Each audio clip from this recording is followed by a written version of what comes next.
Good morning students. How are you? I hope all are fine. तो चलिए बच्चों, आज की इस वीडियो में हम पाठ 3 हिंदी व्याकरण संबोध का शब्द पढ़ेंगे व समझेंगे, जिसे अंग्रेज़ी में वर्ड कहते हैं।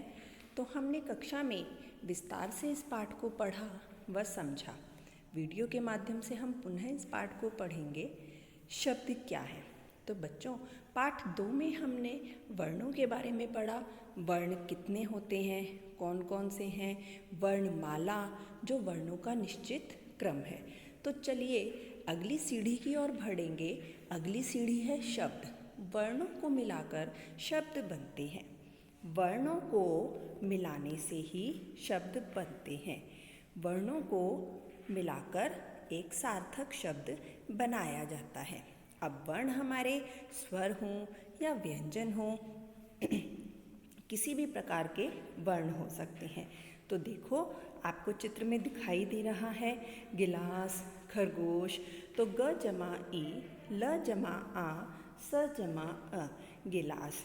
ख जमा अ, र जमा अ, ग जमा ओ और श जमा अ।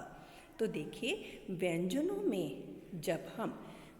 वर्णों में जब हम स्वर वर्णों को मिलाते हैं तो वो मात्रा के रूप में जुड़ते हैं। तो यहाँ पर हमने शब्द के हर वर्ण को तोड़कर दिखाया हुआ है और उन टूटे हुए वर्णों से हमने पुनः शब्द का निर्माण किया है। तो इन दोनों ही शब्दों का अर्थ भी है, जिनका मतलब हम समझते हैं।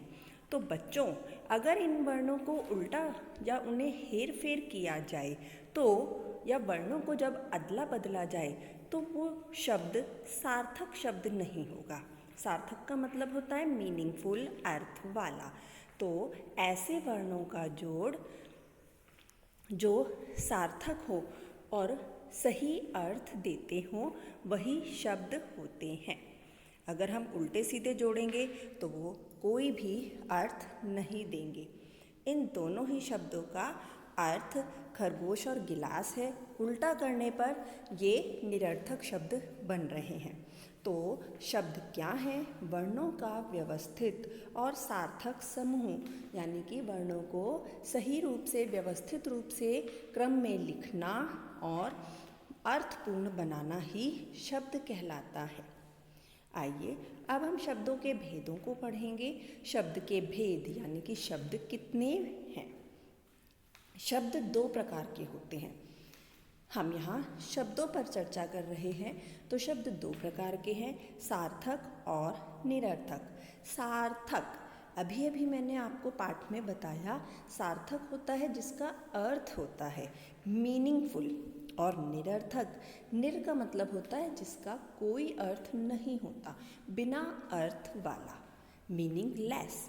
तो बच्चों, अगर मैं बोलूँगी गिलास, विलास का कोई अर्थ नहीं है, गिलास का अर्थ है। ऐसे ही चाय, वाय, चाय सार्थक शब्द है, वाय निरर्थक शब्द है। तो ऐसे ही शब्दों का अंतर कि सार्थक कौन से हैं और निरर्थक कौन से हैं, वो शब्द के प्रकार होते हैं। आइए आगे हम पढ़ेंगे शब्दों के बारे में। सार्थक शब्द, अभी अभी मैंने आपको बताया, सार्थक शब्द वे शब्द जिनका अर्थ होता है वो सार्थक शब्द कहलाते हैं। जैसे बगीचा, घर, पुस्तक, विद्यालय आदि। अगर इनका उल्टा वर्णों को जोड़ा जाए, जैसे चागीब, रघ, तकस्पु, तो ये निरर्थक शब्द हैं जिनका कोई अर्थ नहीं होता। कि हम उन वर्णों को जोड़ तो देते हैं लेकिन आगे पीछे जोड़ रहे हैं, मीनिंगलेस हैं, निरर्थक हैं, वो निरर्थक शब्द कहलाते हैं जिनका कोई अर्थ नहीं होता। ऐसे ही ध्वनि बोधक, ध्वनि मतलब होते हैं आवाज़।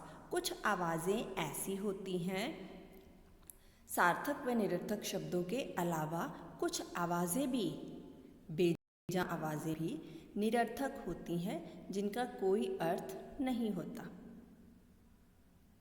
जैसे पशु पक्षी की आवाज़, मेंढक की आवाज़, तोते की आवाज़, या कुछ ऐसी बेजान पदार्थ जैसे घड़ी, बादल, घंटी, पायल, तो इस तरह की पानी, टप टप, तो कुछ आवाज़ें भी ऐसी होती हैं जो निरर्थक होती हैं। आइए, तो हमने इस पाठ में क्या जाना?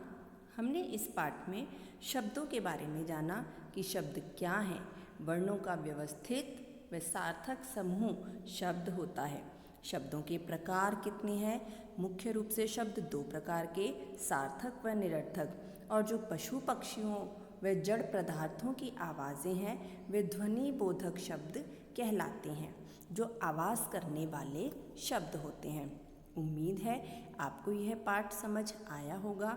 आपको पाठ पुनः पढ़ना है व अभ्यास प्रश्न याद करने हैं। धन्यवाद।